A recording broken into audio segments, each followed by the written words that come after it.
هلا وهلا بنات، شلونكم؟ عيني، شو اخباركم؟ ان شاء الله يا رب تكونون بخير وبأحسن حال وانتم تشوفون فيديو اليوم. اول ما نبلش الفيديو ما ننسى الصلاة على محمد وآل محمد. اللهم صل على محمد وآل محمد. وهنا عيني اول شي بلشنا من شنو؟ العجن والخبز. طبعا انا كنت بيوم هناك عاجنة، فدولا كنت وخبزت. وهنا أنا شنو راح اسوي للغداء؟ راح اسوي سمك شوي. شنو ردت اسحق طبعا. الحمد لله اللي تلاحقنا نفسنا وما سحقنا. وهنا عيني أنا منقعة السمكة من الليل بالملح والخل والليمون، وجيت إنه هنا راح أشويها من بعد ما خبزت وكملت الحمد لله. فشنو خليتها بالتنور حتى قبل لا تقرب يعني تستوي أخلي لها الحشوة مالتها. تصير سمكة تخبل عبالك هذول اللي يشونها تجيبونها جاهزة. والله أطيب همينة تصير. بعد انت تتحكمين بالملح مالتها، بالنكهات مالتها، بالبهارات وهيجي، وبالوقت ومالتها يعني بالشوي تاخذ راحتها أكثر بالشوي. فأني كلش أحب الشوي مالت التنور الكهربائي، فخليتها بالتنور دائما يعني أشوي بيه. ومن أشوفه إنه توسخ أجلفه. راح أشارككم همين أصور لكم من أجلف التنور.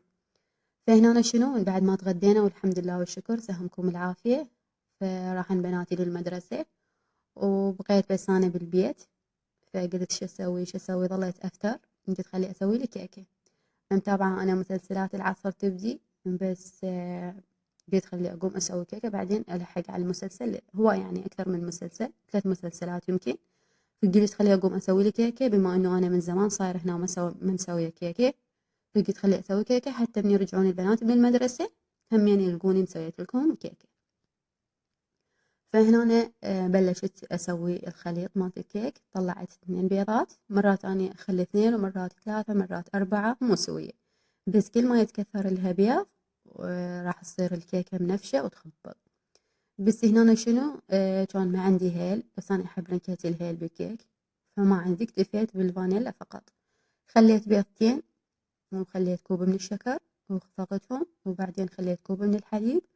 والزيت راح أخليه نص كوب فوق النص، يعني ما راح أترس الكوب كلش لأن تصير الكيكة كلها زيت، ما أحبها بيها دهن هواية. فهنا نخفق نخفق إلى أن نشوف الخليط يعني خلاص نضيف الزيت. وآخر شي نخلي الطحين والبيكنج باودر. لين ما أنا أخلط الكيكة مشغلة الأوفن حتى يحمى وتستوي الكيكة بسرعة. فراح أدهن القالب همينة وراح أخليه أرشه ملح، شنو أرشه طحين قصدي. لازم أسحق والله ما تراهم لازم. فإذا مو بأول الفيديو بآخر الفيديو لازم سحقة يعني خلص. فشنو هنا أنا مرات أدهن القالب بالراشي فمن يعطي طعم طيب للكيك. بس ما عندي راشي دهنتها دهنت القالب بالدهن ورشيت طحين وأخلي كيكة وأدخلها الفرن. من بعدها راح أشارككم تعزيل المسواق. طبعا السمكة اللي بالغدانة كانت هنا بالفيديو هذا بالغداء هي كانت من ضمن المسواق، بس أنا خليت تصوير المسواق بأخير الفيديو. زين عيني. فهنا شنو نخلط نخلط إلى أن نشوف الخليط خلاص ما يحتاج له بعد خلط. بس الطحين الفاخر يخبط كلش أحبه بالمعجنات وبالكيك. ناجح بكل المعجنات يجنن. فأنا دائما أحب أسوي معجنات وأحب أسوي كيك، بس مرات المزاج ما يساعد. بس إنه يكون المزاج رايق لا خلاص أقوم أسوي معجنات أسوي كيك. أحب أسوي بصراحة. بس قلت لكم إذا واحد ما له خلق مرات ما أقدر أسوي. بس هنا قلت خلاص بيوم صار لي هواي ما مسوية كيك قلت خلي أقوم أسوي كيكة. بعد أني بنات قمت ما ألحق والله العظيم لأن بنات اثنين بصف أول وتعرفون مدارس وتعي درسي وهاي فما ألحق. الفيديوهات جاي أصورها وظل بالتليفون بالاستديو. بعدين من أشوف يعني يصير عندي وقت أكثر شي من يروحون للمدرسة ما عندي شي مخصص شغل البيت، فأقوم يعني أضيف صوت للفيديو. وهنا أنا شنو عيني نطق القالب طقة طقتين حتى ما تهبط الكيكة ما يبقى بيها هواء وندخلها الأوفن تعيش حياتها. بنات جاي أصور لكم مراحل استواء الكيكة من بعد ما استوت من شغلت الجوة. فشغلت الفوق. الشمعة الفوق هي ما تاخذ شي وقت من فوق بسرعة تستوي. فهنا استوت، وأكيد شفتوها من ساعة شلون منفشة وتخبل، بس تطلع الكيكة من الفرن تهبط. شوية هبطت عندي مو هواية. وهنا أنا جاي أريد أطلعها، بس القالب حار بعده. فقلت أنا تبرد يلا أقلبها، يعني قلت حتى ما همين الصينية متموع وهي ما تتفلش. بس هنا همين القالب بعده حار. أدري هسه هذا قالبي صاير منظره مو حلو، بس هو كلش من زمان عندي. فإن شاء الله من أروح للسوق آه، أروح أجيب لي قالب. من رحت آخر مرة دورت على قالب اللي الحجم اللي أريده ما لقيتهم صغار وما جبت. فإن شاء الله أروح وأجيب، ولو أني صار لي فترة متعاجزة أروح للسوق يومية، أقول أروح ولا لا ما بي حيل هسه ما أروح. فإن شاء الله يجيني الحماس وأروح أنا وأجيب لي قالب.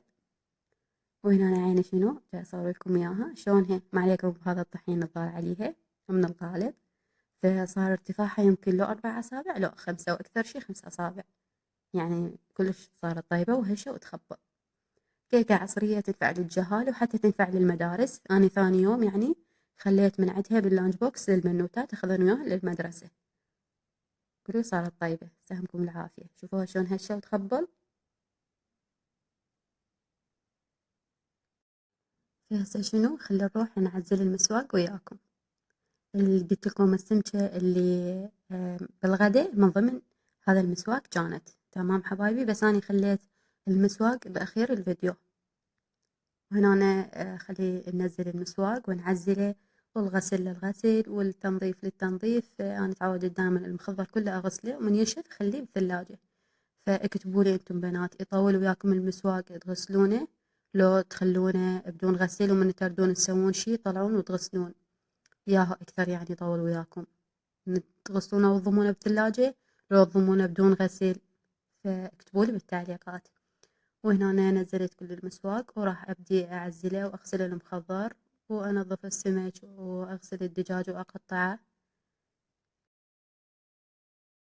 وهمين آخر شي راح أطبخ العرنوس، طبعا راح أغسله وهاي من أخلص تعزيل المسواق. وغسلته ونقعته ونقعته بالبيكنج باودر، بعدين راح أخليه على الطبخ يستوي وياخذ راحته.